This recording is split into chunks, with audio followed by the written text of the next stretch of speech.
लेकिन दोस्तों स्टार्ट करते हैं मैजिकल सीरीज में प्रॉफिट लॉस डिस्काउंट का लेक्चर नंबर 17।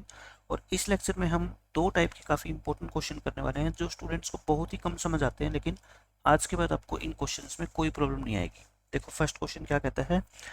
एक शॉपकीपर अपनी आर्टिकल को 12% प्रॉफिट पे बेचता है। अगर उसने इसको 10% कम में खरीदा होता और 250 रुपीज ज़्यादा में इसने बेचा होता तो उसको प्रॉफिट कितना होता, 30% का होता। ठीक है, आपको आर्टिकल की क्या निकालनी होती है, सीपी निकालनी होती है। तो आप कैसे करते हो, देखो इस क्वेश्चन को 12% प्रॉफिट पे बेचने का मतलब है पहले वो 100 रुपये का सामान 112 रुपये में बेचता था, कोई डाउट नहीं है यहाँ तक तो। फिर सेकंड केस में देखो, वो कहता है 10% कम में उसने खरीदा होता, ये ओल्ड केस है। अब हम क्या बना रहे हैं, न्यू केस। ठीक है, 10% कम में खरीदा मतलब पहले 100 में खरीदा था, अब 10% कम यानी कि 90 में खरीदेगा। अब देखो आप है ना, लास्ट में ये लाइन पढ़ा करो कि अब उसको 30% का फायदा होगा। भाई 90 में खरीदेगा तो 30% का फायदा होगा तो बेचेगा कितने में, 90 का 30% कितना होता है 27, यानी कि 27 और जोड़ दो 117 में। अब बताओ पहले एसपी था इतना, अब एसपी है इतना, कितना बढ़ गया एसपी 5 यूनिट। और 5 यूनिट की वैल्यू क्वेश्चन में कितनी दे रखी है 250। 5 की वैल्यू अगर 250 है तो 10 की वैल्यू कितनी होगी 500।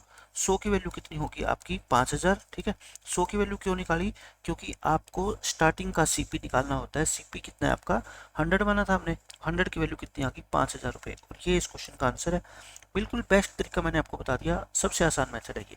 अब देखो सेम ऐसा ही क्वेश्चन, एक दुकानदार आर्टिकल को 20% प्रॉफिट पे बेचता है। इसका क्या मतलब हुआ 20% प्रॉफिट का, कि 100 का सामान 120 में बेचता है वो। फिर कहता है अगर उसने 20% कम में खरीदा होता, यानी कि उसने 100 की बजाय 80 में खरीदा होता और उसको 25% का गेन होता। 25% का गेन का मतलब 80 का 25% कितना होता है 20, यानी कि उसने 100 में बेचा होता। तो देखो कितने कम में बेचा उसने, 100 से 120 से 100 यानी कि 20 यूनिट। और 20 यूनिट की वैल्यू क्वेश्चन में कितनी है 75। तो आपको किसकी निकालनी है 100 यूनिट की।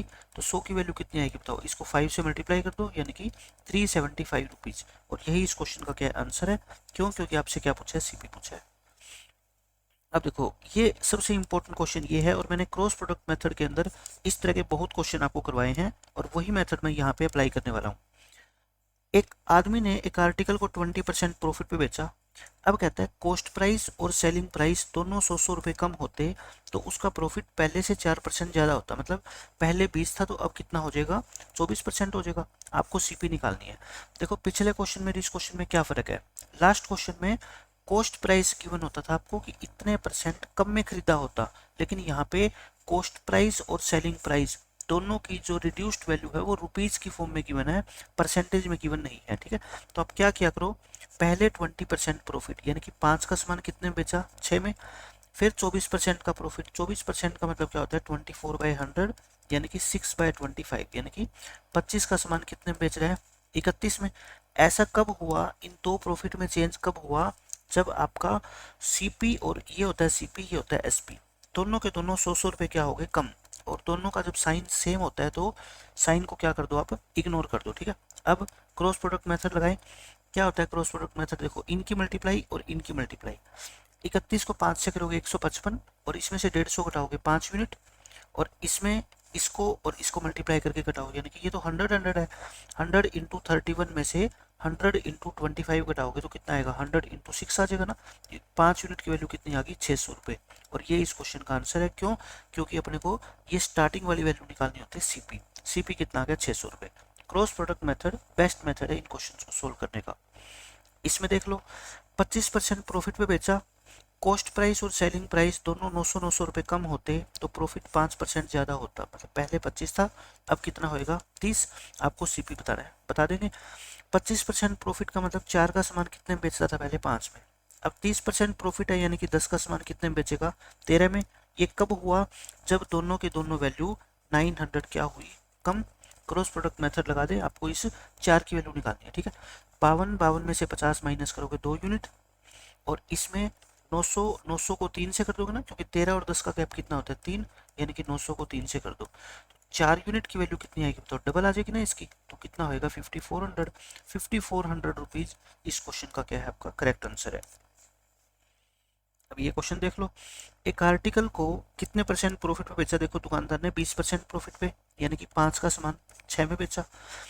कॉस्ट प्राइस और सेलिंग प्राइस दोनों एक 10 रुपये से और एक 5 रुपये से कम कर दिया जाए। अब की बार क्या है, अलग अलग है, प्रॉफिट परसेंट 10% से बढ़ जाएगा, मतलब पहले 20 होता था, अब कितना होएगा 30, यानी कि 10 का सामान कितने में बेचेगा 13 में।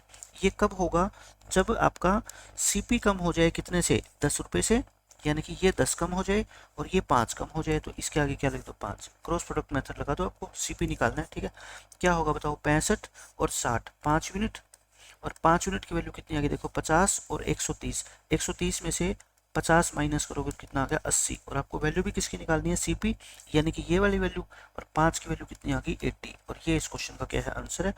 बहुत आसानी से हमने इन 5 क्वेश्चंस को आज सोल्व करना सीख लिया, और ये पांचों के पांचों question examination point of view से काफ़ी इंपॉर्टेंट है। ठीक है, आज के लेक्चर में इतना ही, मिलते हैं नेक्स्ट लेक्चर में, बाय बाय, जय